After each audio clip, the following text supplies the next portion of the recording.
بسم اللہ الرحمن الرحیم. ناظرین السلام علیکم. پروگرام ہے کشمیر میگزین. میں ہوں یاسر رحمان. آج کے پہلے موضوع میں ہم بات کریں گے مقبوضہ کشمیر میں کئی جہتوں کے اندر اس وقت ہندوستان کوشش کر رہا ہے کہ کسی طریقے سے جو کشمیری ہیں 12 ملین کے قریب وہاں پہ رہتے ہیں انہیں سیبوتاج کیا جائے. وہ چاہے تعلیم کا میدان ہو، صحت کا میدان ہو، معاشی میدان ہو، ڈومیسٹکلی ہو، انہیں بس تنگ کرنا ہے. اور اس کی ہمیں جو واضح مثال ہے وہ ایک اور جو انہوں نے سٹیپ لیا ہے وہ اس سے یہ ملتی ہے کہ 65% سے زائد جو کشمیری ہیں ان کے پاس جناب بجلی نہیں ہے. وہاں لوڈ شیڈنگ بہت زیادہ ہوتی ہے. 4 سے 5 گھنٹے ٹوٹل بجلی وہاں پہ آتی ہے. اب اگر کسی علاقے میں 4 سے 5 گھنٹے بجلی اویلیبل ہو تو وہاں کی انڈسٹری کیا چلے گی، وہاں کے سکول کیا چلیں گے، وہاں کے ہاؤس ہولڈ کس طرح اپنا کام کریں گے، وہاں کے ہاسپٹلز کیسے چلیں گے. یہاں پہ بڑے سوال یہ ابھرتے ہیں. مقبوضہ کشمیر کا خطہ ہے جس کے بارے میں یہ کہا جاتا ہے کہ جی 20,000 میگا واٹ اس کی کیپیسٹی ہے. ہندوستان نے جو ورلڈ بینک کے ساتھ ایک ایگریمنٹ ہے پاکستان کا اور ہندوستان کا، جس میں ورلڈ بینک گارنٹیر ہے، اس کے اندر ایک جو وعدے سے خلاف ورزی کرتے ہوئے بغلہار اور کشن گنگا ڈیم بنائے ہیں جس کے اوپر یقیناً کیسز بھی جاری ہیں. اس کے باوجود یعنی وہاں سے جو بجلی پیدا ہوتی ہے وہ تقریباً 3,500 میگا واٹ کے قریب ہے. اب وہ 3,500 میگا واٹ بجلی اگر کشمیریوں کو دی جائے تو ان کے لیے انف ہے. لیکن آپ کو یہ بتاتے چلیں کہ 3,500 میگا واٹ کا ہاف بھی کشمیریوں کے مقدر میں نہیں آتا، بلکہ 13% ٹوٹل کشمیریوں کو دی جاتی ہے.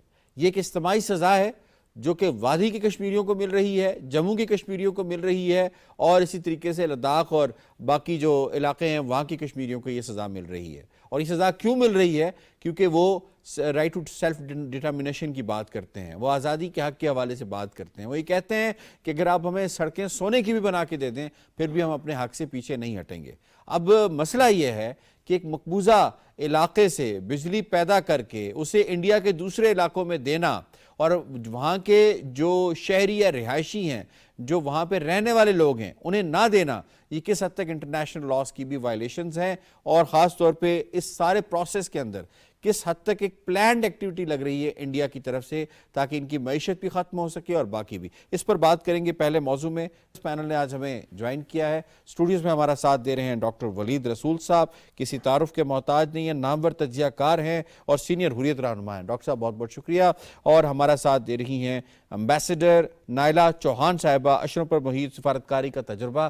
بہت بہت شکریہ ایکسلنسی، آپ نے ہمیں جوائن کیا. خواجہ عبدالمتین صاحب سینئر صحافی ہیں، انہوں نے جوائن کیا ہے ٹیلی فون لائن سے. خواجہ صاحب آپ کو بھی ہم پروگرام میں خوش آمدید کہتے ہیں. اس سے پہلے سوالوں کا آغاز کیا جائے، رپورٹ آپ کو دکھاتے ہیں. قابض بھارت کے زیر انتظام جموں و کشمیر میں بجلی کی لوڈ شیڈنگ مسلسل جاری ہے، جس کے نتیجے میں وادی کشمیر کے صنعتی شعبے کی پیداوار میں 60% سے زیادہ کی کمی واقع ہوئی ہے.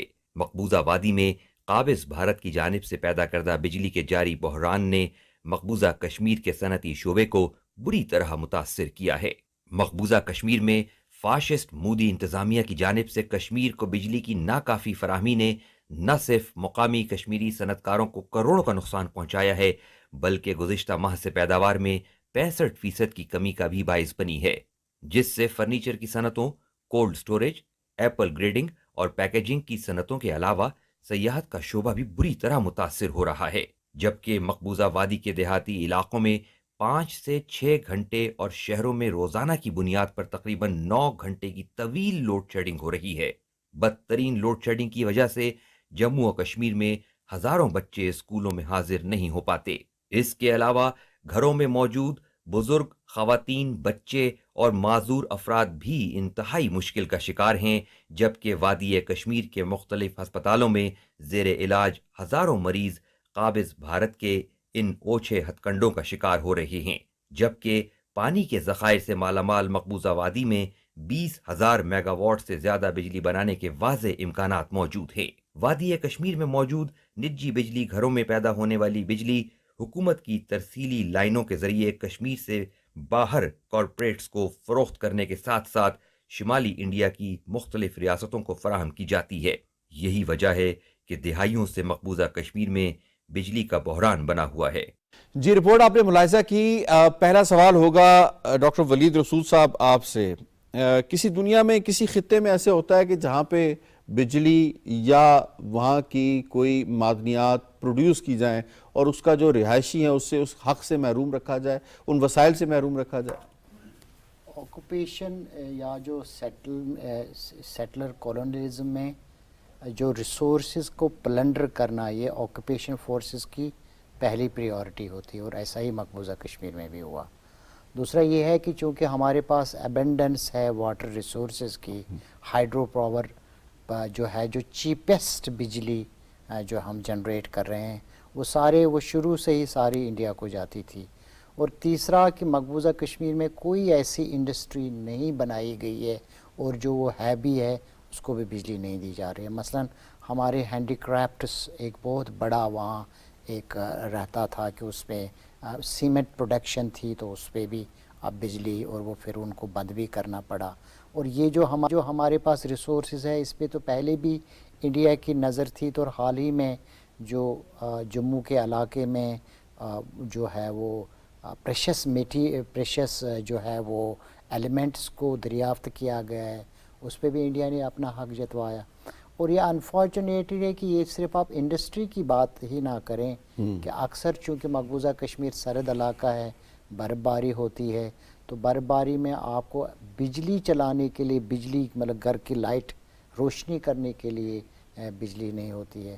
اور شروع سے ہی کہ آکوپیشن کا جو وہاں پیٹرن رہا ہے, یہ شروع سے ہی ایک سسٹمیٹک رہا ہے, سٹرکچرڈ رہا ہے, کنسسٹنٹ اور لینئر رہا ہے, اور اس کا یہ بھی ایک امپیکٹ ہے.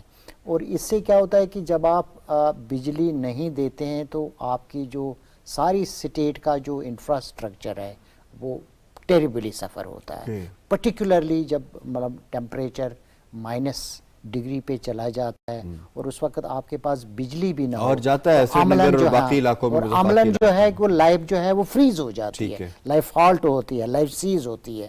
تو اصل میں شروع سے ہی انڈیا کی ایک پالیسی رہی ہے کہ وہ جو ہمارے نیچرل ریسورسز ہے تو ان کو آپ کیسے, مثلا ڈلہستی پروجیکٹ ہے جو بڑے انہوں نے وہاں جو ہے وہ, اس پہ میں نے ایک پیپر بھی لکھا ہے, ہائیڈرو وار ہائیبرڈ وار, وہ ایکس جرنل میں چھپا ہے, باسین جرنل میں, کہ ہمارے پاس کتنے واٹر ریسورسز ہیں, اور اگر ان واٹر ریسورسز کو ہم as a state, Kashmir as a state properly utilise کریں, یا ہمیں کل حق خود ارادت ملتی ہے اور اگر اس کو ہم پھر ایکسپورٹ کرتے ہیں اس بجلی کو, تو ہم کتنے بلین ڈالر کا ٹریڈ کرتے ہیں.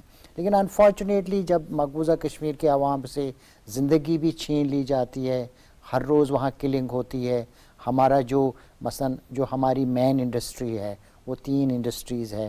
ایک یہ ہے کہ ایک ہارٹی کلچر کا ہے, یہ جو سیب کا ہے, اس میں آپ کو بجلی اس لیے چاہیے کہ جو وہاں میں فروٹ خراب ہوتا ہے اس پہ جوس پروسیس کرنا ہوتا ہے, اور اس کی گریڈنگ آپ کرتے ہیں, یہ ہماری سب سے بڑی وہاں لائیو ہوڈ ہے. دوسرا جو سردیوں میں ہماری مائیں بہنیں یہ جو اون ہے, یہ ہینڈی کرافٹس ہے, ہینڈی کرافٹس کا کام ہے, اور آپ دیکھیں فائنسٹ شالز ہماری مائیں بہنیں پروڈیوس کرتی ہیں اور پوری دنیا میں. تو اگر آپ کے پاس روشنی نہیں ہے تو کیا کریں گے. اچھا مجھے یاد آتا ہے کہ پرتاپ سنگھ کے دور میں بھی یہ ہوا تھا کہ یہ جو ہماری صنعت جو تھی, لوکل صنعت جو تھی, لوکل گورنمنٹ کی جو صنعت تھی, اس کو تباہ کرنے کے لیے اتنے زیادہ ٹیکس نہیں لگائے جتنے بی جے پی کی گورنمنٹ نے لگائے. اور اس وقت جو ہماری یہ جو تینوں صنعتیں ہیں یہ بالکل اس وقت شٹر ہو چکی ہیں. ٹھیک پوائنٹ آ گیا آپ کا. Is it a planned activity, Excellency? Definitely it's a planned activity with multi-pronged approach. The first, جیسے ڈاکٹر صاحب نے فرمایا کہ وہ ایک ان کی اسٹریٹجک موو ہے کہ کس طرح سے ان کی جو ہے نا زندگی اجیرن کی جائے, گھٹنوں پہ آ جائیں, یہ گھٹنوں پہ آئیں, اور پھر یہ کہ یہ یہاں سے جو ہے نا جو انفلکس کرنے کی کر رہے ہیں دوسروں کو, ان کے لیے اسپیس بنے. ٹھیک ہے. دوسرا جو سب سے اہم میرے نظر میں بات ہے جس کا بھی ڈاکٹر صاحب نے تھوڑا ذکر کیا کہ ان کی زیادہ تھرائیونگ جو انڈسٹری تھی وہ تھی ہینڈی کرافٹ, اور وہ زیادہ خواتین کے ہاتھ میں. So this would result in feminisation of poverty,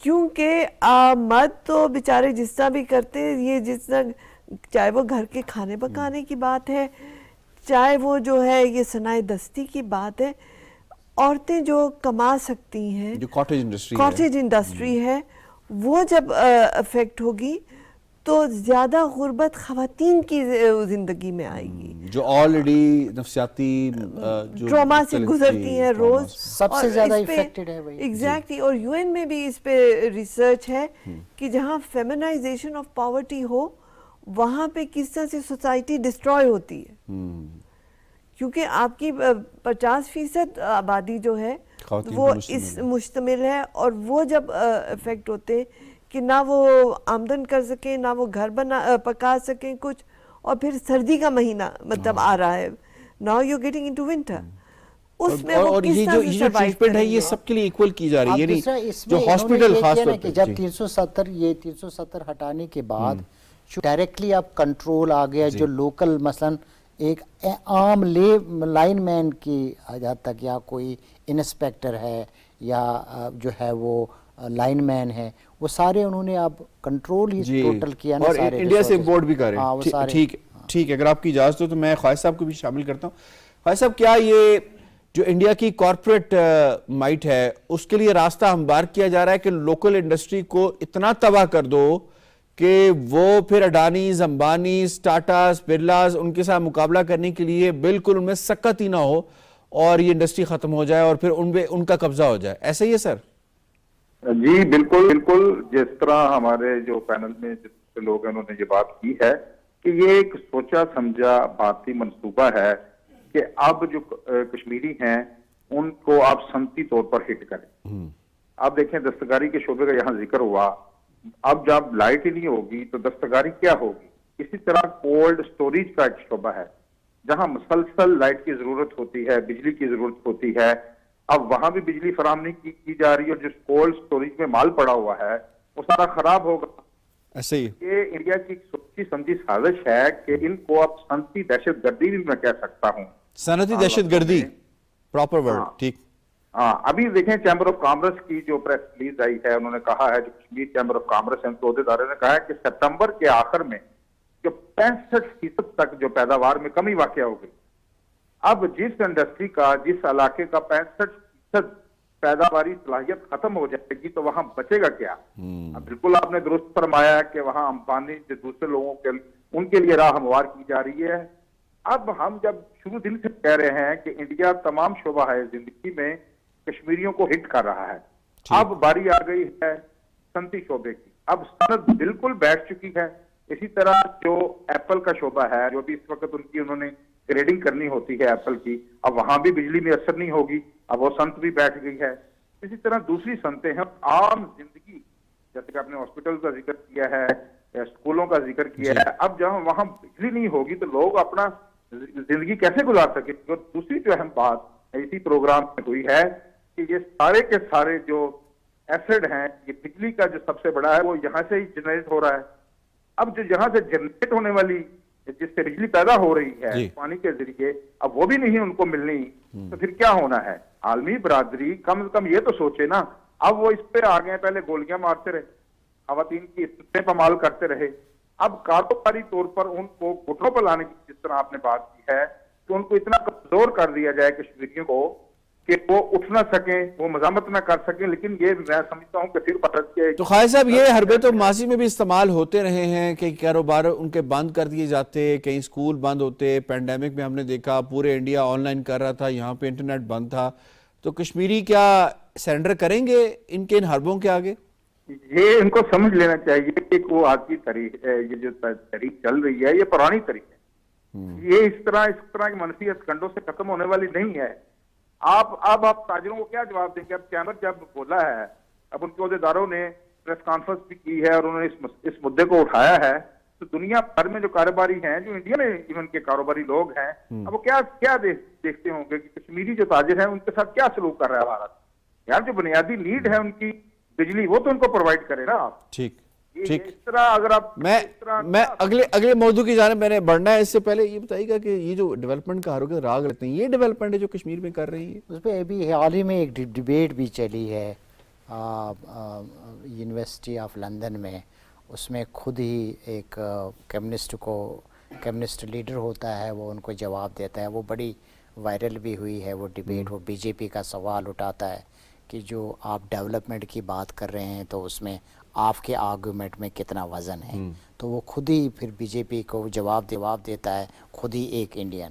اب دیکھیں نا ڈیولپمنٹ ماڈیول کی جب آپ بات کر رہے ہیں تو یہ جو مقبوضہ کشمیر کا ہے کہ کولڈ ایریا ہے جس طرح انہوں نے بھی بات کی ہے, تو کولڈ ایریا میں آپ ڈیولپمنٹ کے جو ہماری ٹریڈیشنل جو ہے وہ چیزیں رہی ہے, اگر ان کو آپ نہیں پنپتے دیتے تو نیا کیا انڈکٹ کریں گے. صحیح جو آلریڈی وہاں پریویلنگ تھی سالہ سال سے رہا ہے اس کو آپ نے زندہ نہیں رہنے دیتے تو ڈیولپمنٹ تو از نتھنگ. ٹھیک ہے, پوائنٹ آ گیا آپ کا جی. مجھے دوسرے موضوع کوئکلی بڑھنا ہے. دوسرے موضوع میں ہم بات کریں گے فلسطین کے حوالے سے.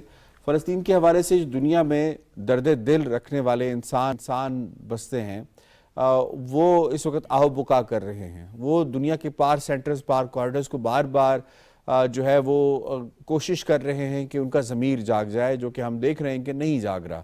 ابھی جو اسرائیل نے حملہ کیا ہے فلسطین کے ہسپتال میں, اور مجموعی طور پہ جو ہے وہاں پہ جو ہاسپٹل کے اندر 500 سے زائد فلسطینی شہید ہوئے, اور مجموعی طور پہ جو ہے وہ 3500 سے زائد جو فلسطینی اس وقت تک اسرائیل کی غاصبیت کی نظر ہو چکے ہیں, وہ شہید ہو چکے ہیں.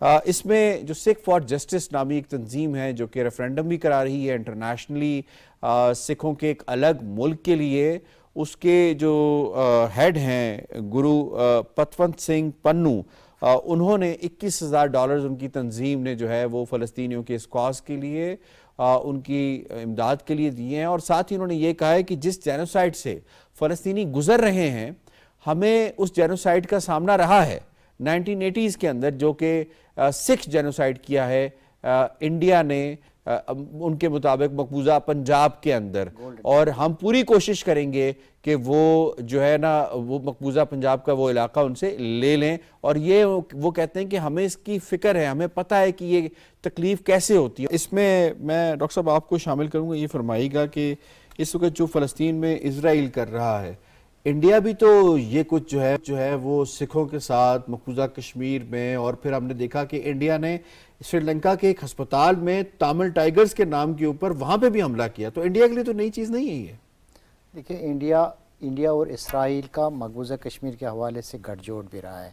90 سے ہی کچھ اسرائیلین جو سری نگر ڈل جھیل میں تھے تو اس وقت ٹریس کیے گئے تھے, تو یہ نئی بات اور وہ نہیں. کمانڈوز تھے. دوسرا کمانڈوز تھے. اور دوسرا یہ ہے کہ آپ جب آکوپیشن کی بات کرتے ہیں تو دونوں کا آکوپیشن کا ایک ہی نظریہ ہے, اور سیٹلر کولونزم کا. تو اگر آپ ویسٹ بینک کی بات کر رہے ہیں تو ویسٹ بینک میں کمپلیکسز کہاں جائے, آپ نے چھوٹی چھوٹی سیٹلمنٹس کی, اور یہ اسرائیلی ماڈیول ہی تھا کہ مقبوضہ کشمیر میں فوجیوں کو بسایا جائے, اور ان فوجیوں کی بستیاں چھوٹی چھوٹی بستیاں بنا دی جائے ود ان دا پبلک, تاکہ یہ جو کانفلکٹ ہے اس کو اگنائٹ کیا جائے. اچھا, تیسری بات جو اہم ہے کہ جو خود بلیڈنگ ہو نا, بلیڈڈ ہو, تو اس کو بلیڈنگ کا وہ جو انٹینسٹی آف پین ہے, یہ جو پنو صاحب کا بھی آپ نے اسٹیٹمنٹ سنایا, ہاں سکھ فار جسٹس, تو اس کو اس پین کا بڑا اچھا ادراک ہوتا ہے کہ یہ پین ہوتی کتنی کس انٹینسٹی ہے.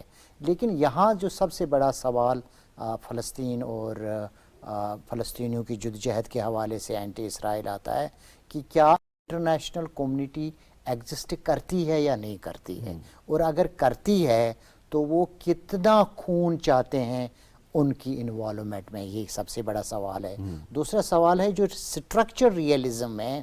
آپ کہتے ہیں کہ دنیا میں ایک سٹرکچر ہے, وہ ہے یونائٹڈ نیشنز. تو یونائٹڈ نیشنز کا جو سیکرٹری جنرل کے جو خود پاورز ہے آرٹیکل 99 کے مطابق, تو وہ کیوں نہیں یوٹیلائز کر رہا ہے, اور اس یوٹیلائزیشن میں ہمیں کیا پرابلم ہے. چوتھا, اگر جینوسائیڈ کا کوانٹم اس لیول تک بڑھ جاتا ہے تو مسلم ورلڈ کا جو پاکستان نے کبھی بھی آج تک اسرائیل کو تسلیم نہیں, اور کل بھی ایک اسلامک ملک سے ایک جو ہے وہ ایک تجویز فلوٹ ہوئی ہے, ایٹ لیسٹ جو منیمم کیا کر سکتے ہیں کہ اسرائیلی کے ایمبیسڈر جس کنٹری میں ہے, چاہے مسلمان کو پہلے مرحلے پہ کم سے کم ان کو ملک بدر کیا جائے. اور چوتھا, جو سیٹلائٹ سے آپ مانیٹرنگ کرتے ہیں جینوسائیڈ میں, وہ اس وقت ان پلے آنا چاہیے, وہ ایک انٹرنیشنلی ایک انٹرنیشنل لا کے مطابق, تاکہ آپ کو جو آن گراؤنڈ اگر خدا نخواستہ وہاں گراؤنڈ فورسز موو کرتی ہے تو وہاں جو ہیوج جینوسائڈ کلنگ ہوتی ہے اس کا کون ذمہ دار ہوگا؟ بالکل ٹھیک ہے. کتنے جسٹیفائڈ ہیں جی سکھ فار جسٹس والے اس اسٹیٹمنٹ میں, اور کتنی امپورٹنٹ اسٹیٹمنٹ دی ہے پتونت سنگھ پنو نے؟ I think it's a very important statement, اور it has multifaceted impact. ایک تو یہ کہ جو ہندوستان میں ظلم و زیادتیاں ہو رہی ہیں, چاہے وہ کشمیریوں کے ساتھ ہیں چاہے وہ سکھوں کے ساتھ جی, اور آپ دیکھیں کہ کینیڈا میں ابھی مرڈر بھی ہوا. جی نظر کا وہ تو خیر بیک ڈراپ میں چلا گیا کہیں سارے معاملے کے اندر, لیکن سکھ ان کو بھولنے نہیں دے رہے. بھولیں گے کیسے؟ اور اس کو انٹرنیشنلائز کیا گیا جب وہ جسٹن ٹروڈو آئے G20 کے سمٹ کے لیے. تو اب دنیا کو پتہ ہے کہ ہندوستان کیا پالیسیز کر رہا ہے, اور پہلے سے جیسے ڈاکٹر صاحب نے بھی کہا کہ ان کا گٹھ جوڑ اسرائیل سے پرانا ہے اور وہ ان سے سیکھتے ہیں. اور اسرائیل جو فلسطینیوں کے ساتھ ابھی کر رہا ہے, جو کرتا آیا ہے لیکن اب مزید ایک نیا باب کھل گیا ہے, جی اس کے جو خوفناک پہلو ہیں اس کو یہ سکھ سمجھ سکتے ہیں کیونکہ انہوں نے اس کو دیکھا ہے, ریلیٹ کرتے ہیں. اسٹار میں امرتسر میں بالکل, تو 1984 جولائی, تو وہ اس سے اپنے آپ کو مطلب جیسے کہتے ہیں گراؤنڈ زیرو میں سمجھتے ہیں. تو اس کا جو ہے, اس لیے میں کہتی ہوں کہ یہ ملٹی پرونگڈ اس کا امپیکٹ ہوگا کہ فلسطینیوں کے ساتھ جو ہو رہا ہے, کشمیریوں کے ساتھ جو ہو رہا ہے, اور جو سکھ اس تکلیف کو سہ رہے ہیں اور اپنی جد و جہد پہ لگے ہوئے ہیں. They haven't given up. Even Manipur madam, انہوں نے جو ورڈ یوز کیا جینوسائیڈ کا, کتنا یہ جسٹیفائڈ ورڈ یوز کیا انہوں نے جینوسائیڈ کا, کہ جو سکھوں کا جینوسائیڈ ہوا ہے کہ دلی کے اندر بھی جب اندرا گاندھی قتل ہوتی ہیں اس کے بعد وہ چن چن کے گھروں پہ نشان لگاتے ہیں اور سکھوں کی پگڑیاں دیکھ کے ان کو مارتے ہیں. بالکل, وہ جینوسائیڈ انہوں نے فیل کیا ہوا ہے نا. پر جینوسائیڈ کی لیگل امپلیکیشنز بھی ہیں نا UN کے کانٹیکس میں بھی. تو ICC میں آج تک پھر اس معاملے کو تو خیر ICC کا انڈیا ممبر نہیں ہے, شاید سگنیٹری نہیں ہے اس کا. ہاں, لیکن یہ ہے کہ وہ بہت سے ایسے ممالک نہیں ہیں, جنیوا کنونشنز میں آ جاتے ہیں. لیکن یہ ہے کہ اب جو ہے using the term genocide takes it to a different brink. ٹھیک, اب اس کی امپلیکیشن جو یہ صرف جس آپ کے وہ زیادتیاں ہونی نہیں, یہ نسل کشی اب ہو رہی یہ ہے. نسل کشی کے لیگل ٹرمینالوجی میں آ گئی ہے بات. ٹھیک, وہ چیپٹر 7 اس پہ ڈیل کرتا ہے جب آپ ایگریشن کرتا ہے کسی اسٹیٹ کے خلاف. Chapter 7 of United nations UN charter. ٹھیک پوائنٹ آ گیا جی. خواجہ صاحب اس میں آپ کو شامل کرتے ہیں. جو کچھ سکھوں نے دیکھا آج وہ فلسطینی دیکھ رہے ہیں. یہ جو ظلم و بربریت اسرائیل ڈھا رہا ہے, اس نے یہ آئیڈیا انڈیا سے مستعار لیا, جو کہ انڈیا کئی آئیڈیاز جو ہے وہ اسرائیل سے مستعار لے چکا ہے کشمیر کے پوائنٹ آف ویو سے. جی بالکل, آپ نے درست نشاندہی کی ہے کہ سکھوں سے بہتر کون جانتا ہے کہ نسل کشی کیا ہوتی ہے. وہ بھگت رہے ہیں, کشمیری بھی جانتے ہیں.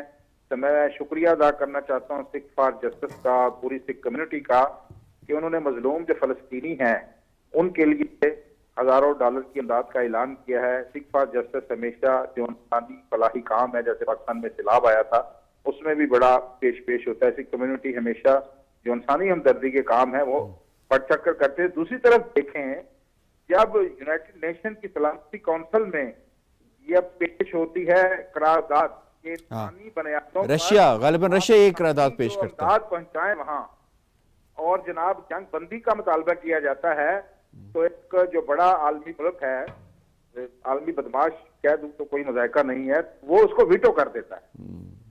تو ایک طرف نہ صرف وہ کرتا ہے سر, فرانس کرتا ہے, جاپان کرتا ہے, اب دیکھ لیں. تو جب آپ امداد ہی روک دیں گے تو پھر آپ ان کو مارنا ہی چاہتے ہیں نا, پھر ان کی نسل کشی کرنا چاہتے ہیں, پھر ان کو ٹارگٹ کلنگ کرنا چاہتے ہیں. آپ کیا کرنا چاہتے ہیں؟ ٹھیک ہے, فلسطین اس وقت جو فلسطین کے مسلمان ہیں وہاں کو وہ اس وقت بدترین ظلم کی اس وقت شکنجے میں ہیں, اور عالمی برادری جو اس وقت سو کال عالمی برادری ہے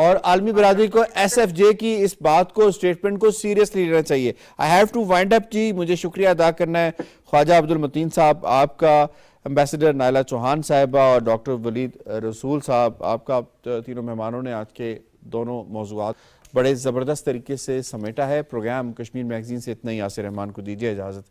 اللہ نگہبان.